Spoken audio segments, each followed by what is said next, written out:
we got on UFC 330? UFC 330 main event. Yeah. Islam Makhachev taking on Ian Garry.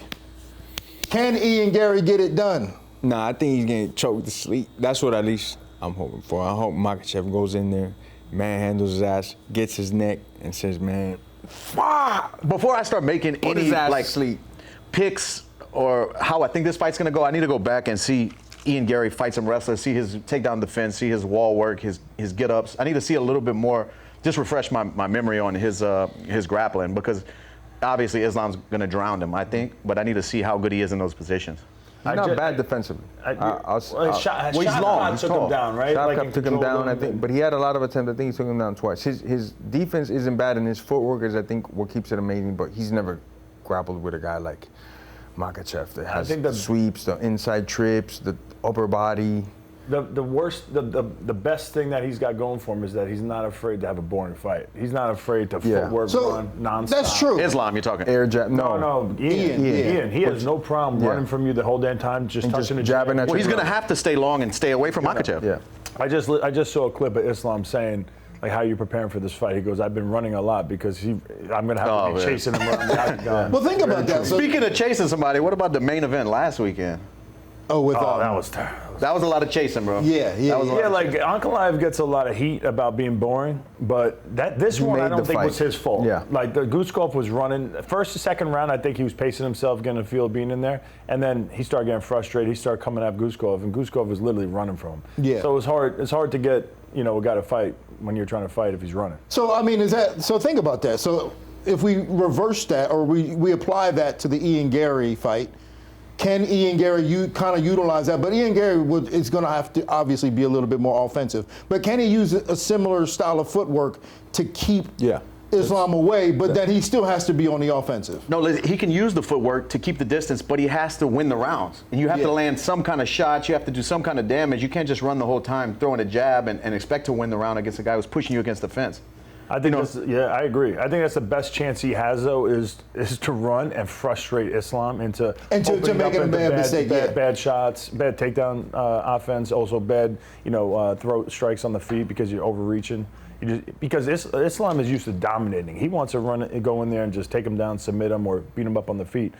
And if this fight is just slow and it's boring, I think Islam will make some mistakes. Dustin, how many times did Islam take you down? More than he took you down. Yeah. I'm just wondering. That's a heated question, right? I'm just wondering. That's like when you asked me last week, who's the best guy you fought like in recent years? I can't think of one.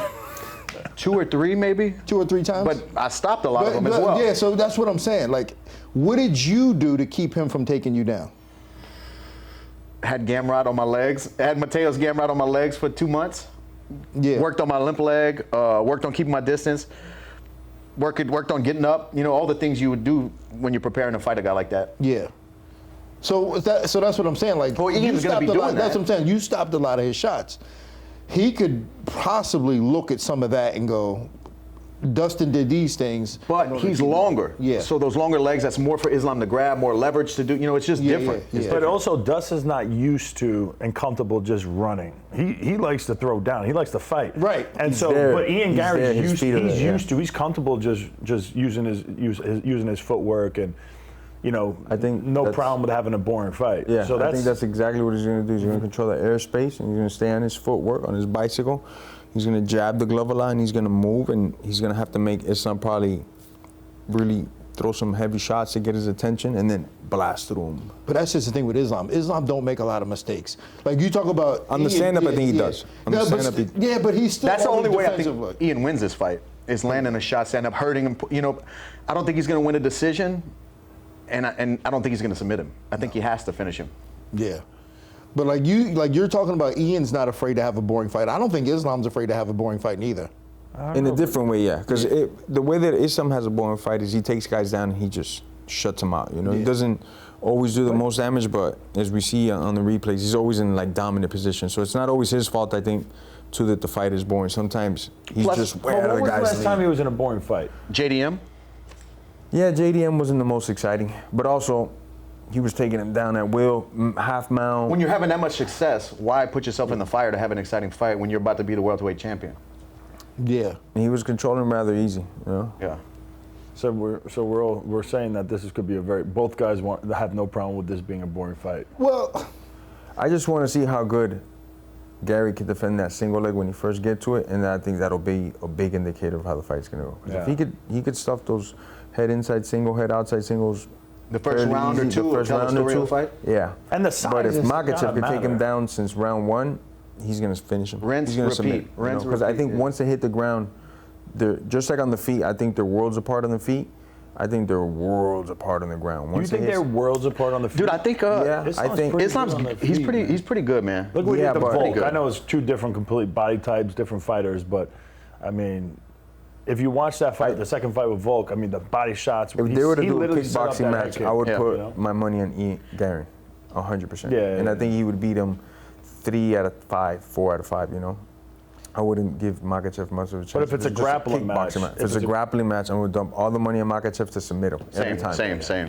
yeah, like if So it was I a think straight the grappling world's- match, he would submit him. Every time, you know, and I just think that they're worlds apart on the feet and on the ground, you know. But more worlds apart on the ground than More they are on worlds the feet. apart on the ground. Yeah. But Way the more. deciding factor is the takedown.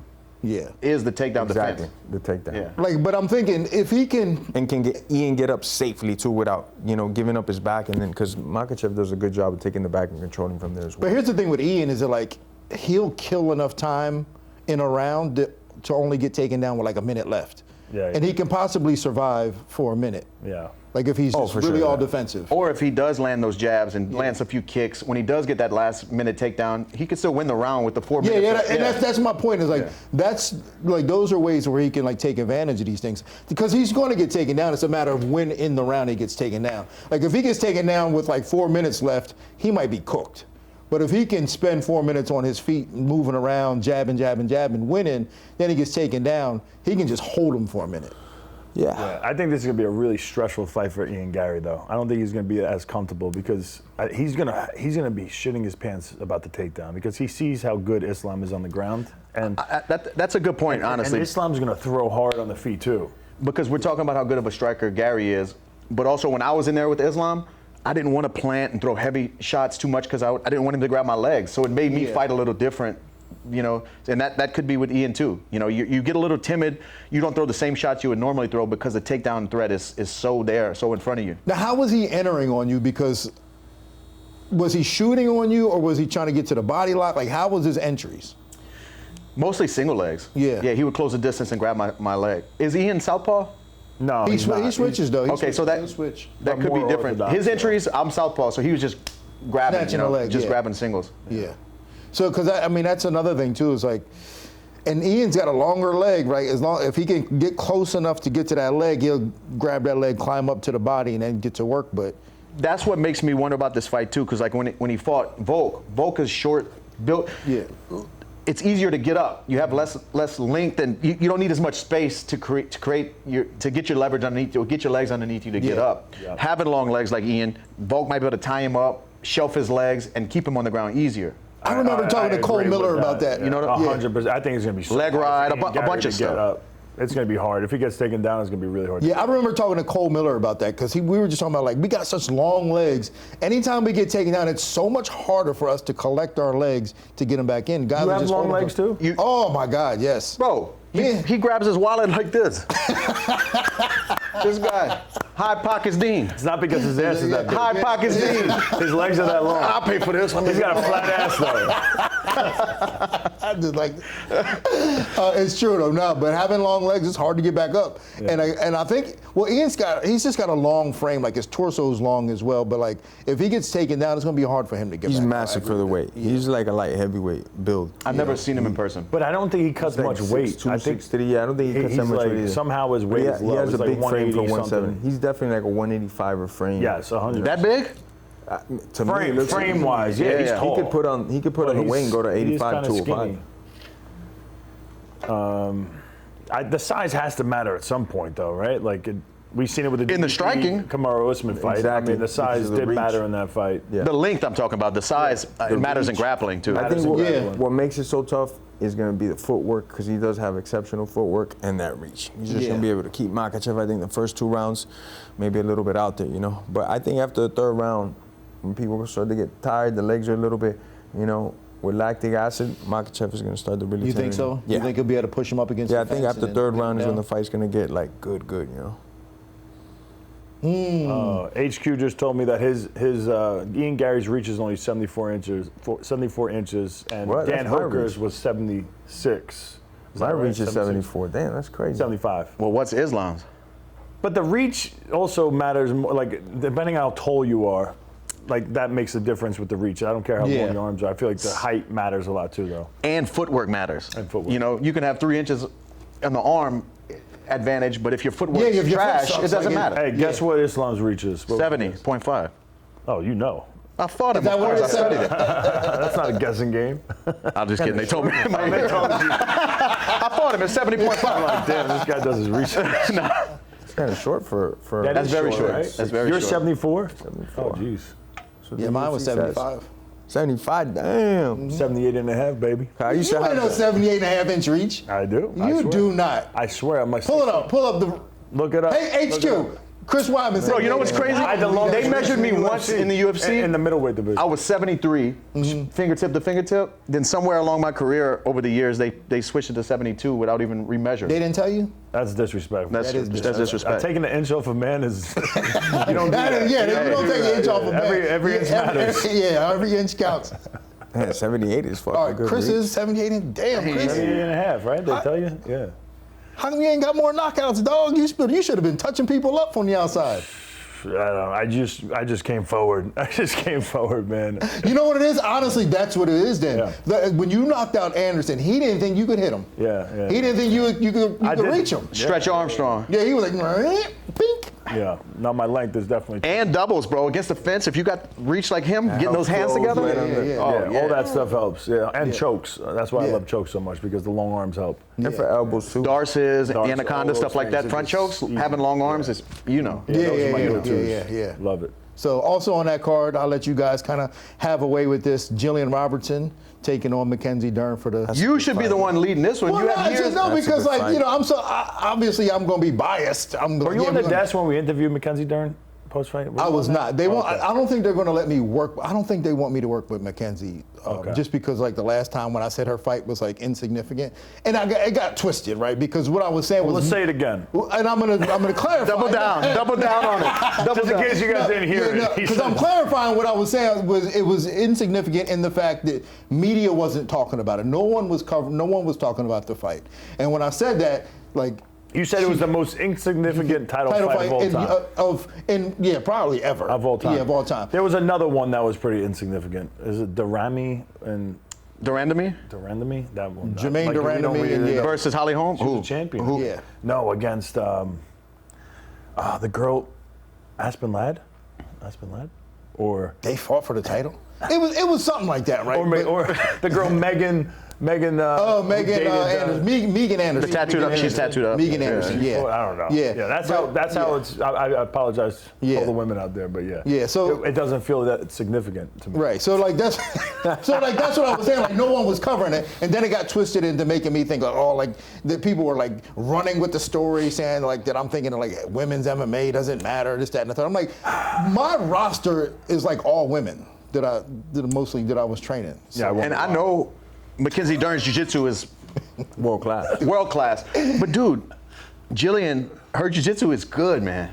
It is. Especially for MMA. Yeah, it's good. She does a lot of damage before position, and then when she gets to position, she's good at getting the finish. She was at American Top Team for years and years. I've got to see her train for years and roll. Her jiu-jitsu is legit. No, but that being said, if we put them in a grappling match, are we still? This a fight. I know, but just a grappling match. Mackenzie Dern's winning that. Would you say that? Pure grappling, probably. You have to say that, right? she's the more jiu-jitsu. accomplished jiu-jitsu player. Yes, for sure. But definitely MMA. But Gillian knows enough to like stay out of the traps. She'll feel all that stuff out. She knows her stuff. Black belt, boom, one elbow. You're a brown belt. Hook, you're a purple belt. That's the plan, right? Stay out of the straight jiu-jitsu match. Yeah. We don't want to turn it into and I know that's kind of when you look at this fight on paper, you look at that because Gillian's got the most submissions and Mackenzie's like this, world champion black, but it on paper it looks like jiu-jitsu versus jiu-jitsu. Wait, Gillian has the most submissions? Yeah. Or Mackenzie? Yeah. Oh wow. Gillian is, in female MMA. So How it about looks like that. stand-up? Where would you? You're kind of biased. I think- But you know the most probably. But you know Gillian. I know seen her at American Top Team for years, but I know Mackenzie Dern has been taking more chances on the feet and looking more confident. She has been, like, she's throwing hard. Like, she always throws hard because she's never worried about getting taken down. Yeah. So she throws hard.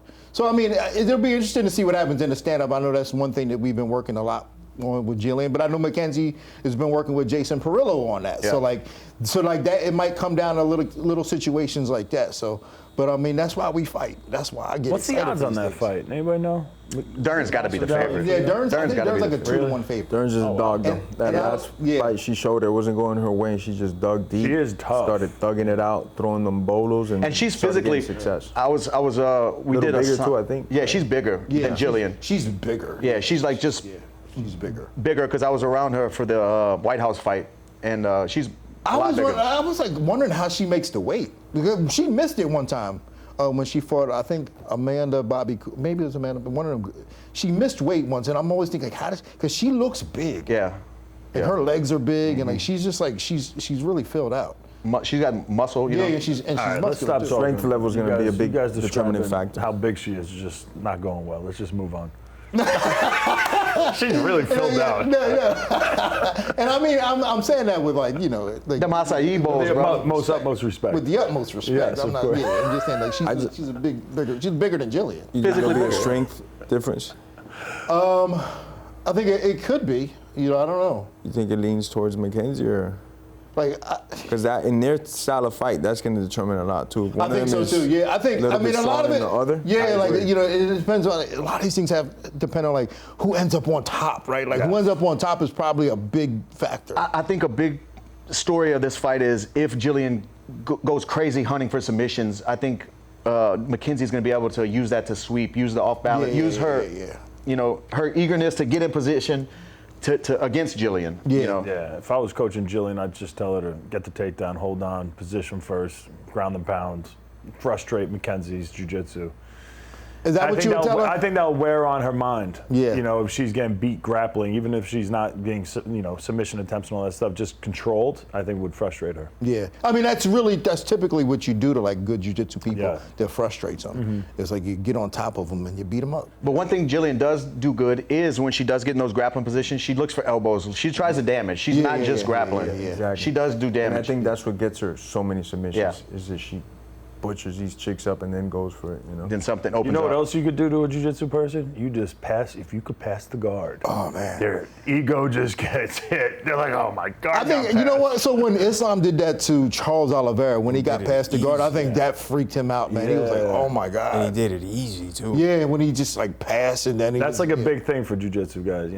That head and arm was a quick tap, man. Yeah, To that's me, what that I'm was a saying. quick tap. It was a quick tap because I think he was just like so deflated. Like he got his guard pass like He that. got dropped, guard pass, and then head and arm. and he was just like. He's like, fuck it, tonight's I'm out. not my night. But you're right. Like when you're a jiu-jitsu person, like when you pride yourself and it's like when wrestlers get taken down. Yeah, 100%. It's like, oh, I don't like this. Did y'all, speaking of, You give yourself a reason in your head, all the doubts come in, like, oh, well, because I didn't do this or I didn't do that, that's why I got, and then it's over. Yeah. It's game over.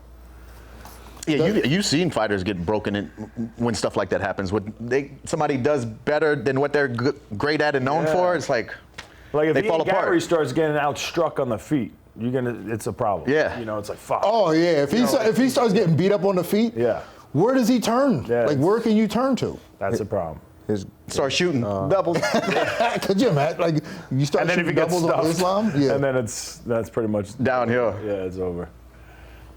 headquarters. What are the odds on Ian Garry getting submitted with a head and arm choke? Oh, I'm you gonna think just they'll dump have it. odds on that? Probably a I'm gonna minus. just dump it, whatever that is. Yeah, whatever that is. That's a Head and good- arm that's a pretty choke. But if he simple hits the call. rear naked, you're gonna be pissed. Because I'm gonna just bet on submission. Props up. Submission. Just props sub. up. Yeah. Sub. Submissions, Sub I bet and the props odds aren't. up. I bet the odds aren't like you're gonna get great money on that. On Ian submitting? No, on No, on Makhachev submitting, right? That's what you're asking for. Yeah. Makhachev. That's plus money. Plus money head for and sure. arm. I'm gonna say plus 240. Head and arm choke. Yeah, I think that's a really likely scenario. Like Those of long all the limbs, different that's one thing scenarios, about having long limbs. If Yeah. you get in those certain positions, Yeah. it's tough And to it's get checkmate, out. bro. A lot of these front chokes positions, once it's locked in, I mean, there's no way out. Yeah. What do you think is more likely, a head and arm or a Darce for him? Either or. For For Ian to win? No, Makhachev. For Makhachev to I think beat Kadars. You think Kadars is higher? The way he grips it, I mean, he did it to me, he did it to Moicano. The way he grips it is different, and I've never felt that kind of squeeze. And the angle you need to get blood and air, it doesn't work the same the way he grips it. Yeah. Like, so unless you're training this specific choke and getting out of it, it's like foreign, man. When he got me in there, I did what I would normally do to relieve some of the choke, and I was out, you know? Yeah, I remember Craig Jones did a video of that, like video. It's not like it's different, yeah. The angle, it's a pull. It's a different escape. And like and what happens to guys is they try to use the normal, typical escape, and by the time they realize it's not working, it's too late. Yeah, Craig Jones. And it's tight, man. I think head and arm is more likely, only because I don't think Ian Garry's going to be turning his back and trying to get up to his feet like that. I think he's going to play guard, try to kick the hips, and like try to stand up without giving up his back. And I think that the guard passes and things like that are more likely to mount, and then he's in head and arm positions. And he's going to have to give up his back, get his knees to the mat, build up. I don't think he's going to sweep. So long. He's not going to be able to sweep. No, I think he's going to hold on until the round is over if he gets taken down. Yeah. Hey, Dustin, I just heard we have a tape measure, and if we want to, let's find out. We need to